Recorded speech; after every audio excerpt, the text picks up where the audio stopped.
Hi, I'm Corey. Welcome to Creating with Scraps. This is going to be a short video focused on the IKEA Raskog cart. Now, I've recently altered one and I had people ask me how I altered it and what I do and how I use the Raskog carts in my craft room. So here's the first one. This is a standard Raskog cart. It's has three baskets. It's available from IKEA. That's Raskog, and I believe they come in white and black. Mine are all black. They're sturdy metal. They hold a ton. This one is assembled exactly as the instructions indicate, and it holds all my art supplies. I can pull it out. You can clip things on the side. I have simple S-rings clipped on based on what I needed, but we are memory keepers, and several other companies make pieces that you can use to put extra pieces on top of the Raskog cart. Another one of the carts that I use is for my sewing machine. And this one is just slightly different. When you assemble them, you've got four pieces for the bottom that go together to create the base. One of the last steps is to put the wheels on, and they're super simple. You just screw the wheels on. And then you've got two sets of legs, and each set of legs is designed to fit one into each other. And then once you've got the legs assembled, you lay the baskets in, and then you use a bracket and a nut and a bolt to put them into place. Well, on the last one, rather than putting the basket so that I could put things inside the basket base, I just flipped it upside down so that I could put my sewing machine on it, so that when I want to sew, I just wheel it. I literally roll it over to where I'm sitting, and then I roll it back when I'm done. It's incredibly sturdy. I've never had an issue with it. I keep my sewing paraphernalia. I sew on paper a lot more than I sew on fabric, but I sew on fabric too. And so I just keep those bits, bobbins and threads and miscellaneous sewing stuff in the baskets. And then I keep my sewing machine on top. I had originally intended to put some shelf liner in there, non-stick, but it honestly hasn't been necessary. That between the weight of the machine and the sturdiness of the cart, it hasn't been necessary. So that's the second cart. Now my room is roughly 7 by 10. It's not a big room at all, and I have 4 of the carts in here. So the original art cart assembled the way IKEA suggested. This one with the basket upside down. Excuse me. Sorry if I went too fast. This one is also assembled the way IKEA suggested, with all the baskets in the right order, but I've turned it into a die cut station. And the bottom holds embossing folders and such, and extra plates. And then the middle is my thin line metal dies, and then the larger, bigger dies are right behind it. And then the top, I just put my Big Shot inside the basket. And the way I did that, and why I did that, is so I can wheel it over. I was finding I wasn't using my Big Shot. I was just using my Sidekick that's next to my desk. I wasn't using this nearly enough because I had to walk over to my die cut station, pull it down, grab the materials that I needed, and then die. Well, this way you can see, it goes right over the top. I don't have to move anything. I don't have to lift it up. I don't have to take it out. I don't have to do anything like that. The only alteration, sorry if I went too fast, the only alteration I made was I took 2 pieces of 3/4 inch plywood and I glued them and used a nail gun and nailed them together. To make it fit the corners a little better, I took off a divot like we do with a tag, not even a divot, a triangle like we do with the tags when we make tags. And that's all there is to it. I've been using it a little bit. Okay, now everything slid down because I took that out. But it also acts as a holder. So when it's in here like this, it holds the extra pieces in place. And I just sorted my stencils and put my stencils back here too, just for the sake of ease. And easy, handy, quick. And I don't have to lift my die cut machine up and down to use it, and it doesn't have to take up space on my desk, which has been really, really nice. So again, this is assembled the same way that IKEA suggests. I just added 1.5 inch, 2 pieces of 3/4 inch plywood as a base, so that the base of the die cut machine freely rolls back and forth. And then this little basket I put on the side because there's some Sizzix tape to hold the metal dies in place. Oops, I'm sorry, I'm out of frame. The Sizzix tape to hold the dies in place, and then I just a shim. And this little basket that's hanging off the side I purchased at Dayso, but I believe Home Goods and some other stores along those lines have them as well. So that is, again, another IKEA Raskog cart. As it was designed, I just altered it a little bit, again, to suit my craft room. This is the one, and I'm going to have to come back because otherwise it'll make my camera do weird things. This one is the one, it's a double decker. And I absolutely love it. Some people, I'm 5'8", and this comes just below my shoulder. So the top one, and then this is my work in progress basket. So I always have a place that I can put the bigger things that I'm working on. They're no longer sitting on top of my available workspace. And just organized it, and no problems at all. It wheels freely.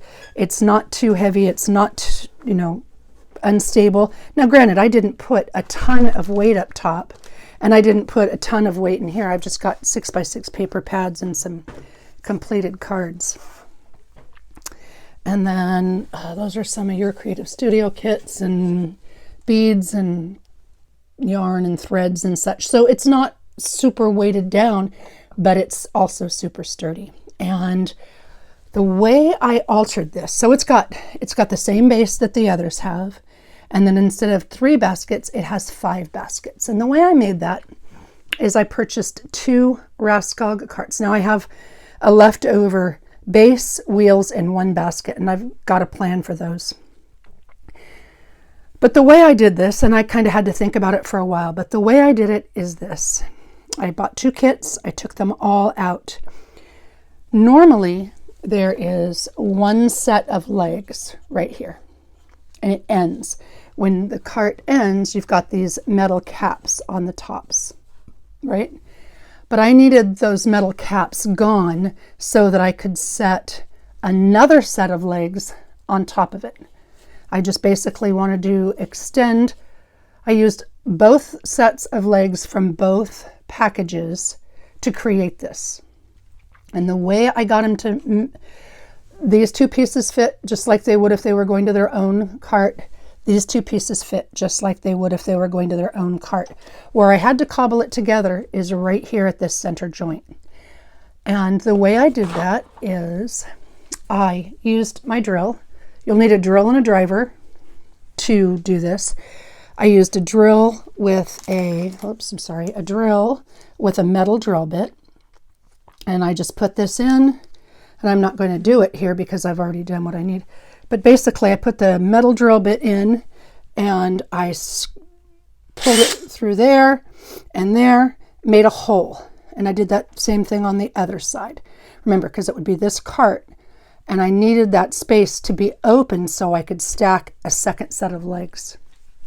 Sorry, I have to put things down and hold the camera. So I used a metal bit in my drill, and then I took my pliers. I made that hole. Sorry, I know it's going fast. I had made a hole, and then I used the pliers to pull these metal pieces out. So then I've got a hollow leg. And once I had the hollow leg, I took 5/8 inch dowels, and I put the 5/8 inch dowels down these hollow legs. That's why you need the caps off. Okay, I had to cut them, but couldn't even begin to tell you what I cut them at. It's pretty straightforward. Once you put them in, you'll see. They don't go all the way down to the bottom because of the way the legs are tapered to fit into each other. But you do want it to drop down in as far as it'll go, and then extend up a bit because you're going to set this second set of legs that you created on top of it. That's going to be, basically, you can see here, it's pretty darn sturdy. That's going to be your anchor to put these 2 sets of legs that weren't designed to go together. So once the metal caps were off, I put the wooden dowels in each side. Now this, I don't know, it came this way, and it's probably maybe 4 feet or so. I just cut one of these in half. And so I ended up purchasing 2 of these wooden dowels. And that was more than enough. I even had a little bit left over. So then once the dowels are in, you have to anchor them in place. And the way you do that is you need your drill pilot holes, and then you need small screws. Now this part I'm going to show you, I'll pull this out a little bit so you can see it down in here, because this part's super important. And I just tore it back. Probably should have pulled that out first, sorry. All right, right there, you can see a metal plate, and I'll show it to you, but these screws are super important. And that's why you want wooden dowels, not metal dowels, because you're going to put these screws in. Because of the size of the holes in the IKEA cart, unless you want to drill yourself bigger holes, you need the size 6 screw. This is a size 8, and it's too big to fit in the little hole that was right here. So you want the size 6 screws. And you just drill a pilot hole, and then you use your driver and screw this metal piece. So you've got the bottom set of legs, you've put your wooden dowels in, you've added your top set of legs, and now you want to put a hole, drill a hole with a screw to make it a little bit more sturdy. Once you've got that piece in place, you do the next step, and I'll back up slowly. Now, they all come with this little hoosie. What's it? It's a wrench, basically. And it's angled this way. It's a funky wrench because you've got these divot pieces where the legs go. And so you need that clearance. Well, right here is where the cart traditionally ended. We drilled the caps, we pulled them out, we put the wooden dowels in, we added the second set of legs. And what I did to make it is super sturdy. Now, IKEA probably would say don't do this, it's dangerous, but again, I'm not encouraging you to put anything super duper duper heavy up top. But if you need more storage and you've got the vertical height for it, this is a fabulous hack, I guess. What I did was, I've already got them screwed together. I've got, well, not screwed together. The second set of legs was sitting on top of the first set of legs. The second set of legs have been screwed in, but now I wanted to anchor them together. When you put the baskets on, you're given these brackets and a nut, a bolt, a bracket, a bolt, and a nut.